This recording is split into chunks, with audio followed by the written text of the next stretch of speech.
Est-ce que vous pouvez parler de vous, s'il vous plaît? Oui, bien sûr. Alors, je me présente. Je m'appelle Bérangère. J'ai 32 ans. Je suis française. Je viens de Bretagne, dans le nord-ouest de la France.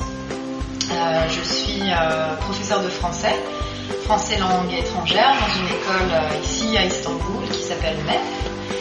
Et j'habite à Istanbul maintenant depuis 3 ans. Et avant Istanbul, je travaillais en Corée du Sud, à Séoul, où j'étais également professeure de français. Voilà. Aimez-vous Istanbul? Oui, beaucoup. Oui, je me plais énormément à Istanbul. C'est une super ville.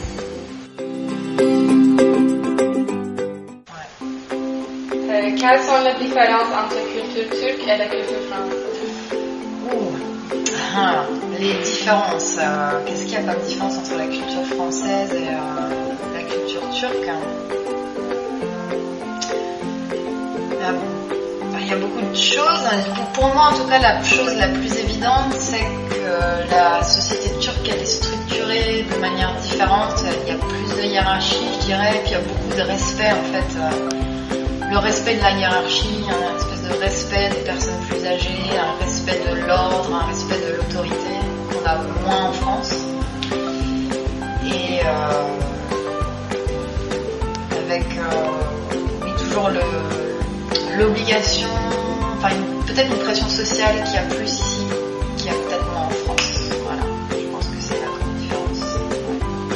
Que pensez-vous de la francophonie?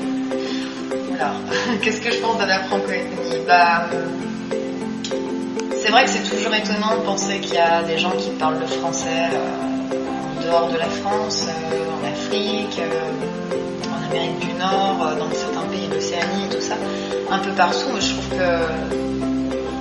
pense que c'est une bonne chose pour le rayonnement culturel de la France, peut-être. Et je trouve que c'est bien qu'il puisse y avoir encore des endroits où les gens comme moi, c'est-à-dire des profs, peuvent aller là-bas et maintenir la langue, et les gens qui sont curieux et qui ont envie en tout cas de conserver cette langue dans leur histoire personnelle, de pouvoir continuer à la pratiquer, à la parler en tout cas.